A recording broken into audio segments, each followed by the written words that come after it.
Ce combat est également en cours au Mali qui, après plusieurs reports, renoue avec l'organisation de la Biennale artistique et culturelle et c'est Mopti dans le centre du pays qui accueille l'événement.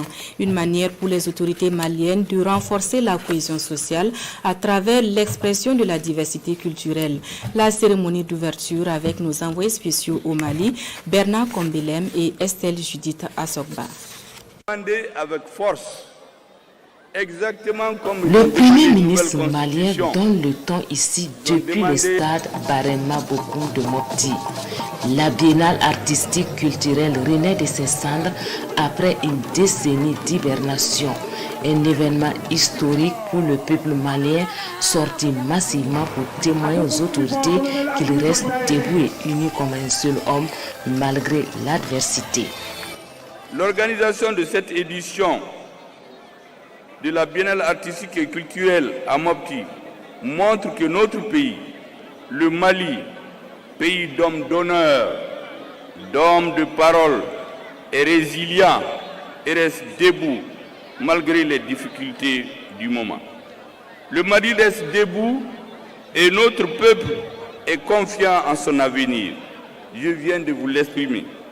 Déterminé à vaincre l'hydre terroriste grâce à nos vaillantes forces armées de sécurité, que je salue ici encore et je ne cesserai jamais de saluer pour leur sacrifice quotidien au service de la patrie. Des troupes artistiques venues de 19 régions administratives et du district de Bamako vont démontrer pendant une dizaine de jours au public leur créativité et leur savoir-faire et surtout leur enracinement à la culture malienne. À leur côté, la troupe artistique de Paul Makoté, venue de Bobo Dioulasso, qui a eu le privilège de démontrer ses talents lors du défilé des troupes. Riche d'une diversité culturelle et qui nous a été donc donné à voir ce soir, qui montre aussi à la face du monde et à ceux qui sont les champions du coloriage, de cartes, que ce pays-là reste debout et qu'il n'y a pas que l'insécurité, il n'y a pas que la guerre, il y a aussi des hommes qui sont fiers de leur culture, qui l'expriment, qui l'affichent. Et je pense que c'était donc naturel que nous soyons là pour manifester notre fraternité avec le peuple malien. La tenue de cette biennale à Mopti, aperçu par certains comme l'épicentre de la crise sécuritaire malienne, était pour nous un défi.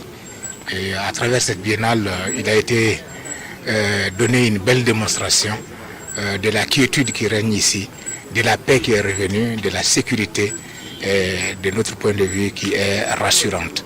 Donc c'est un sentiment de joie et de satisfaction, mais également de fierté en la culture du Mali, en le peuple du Mali à travers sa jeunesse. Une cérémonie marquée aussi par des prestations d'artistes de renom et une chorégraphie qui retrace l'histoire du Mali depuis les différents empires qui se sont succédés jusqu'à l'indépendance en passant par les différents régimes, la transition et le Mali croix, autrement dit la nouvelle vision du Mali qui est une histoire faite de conquête et de vivre ensemble.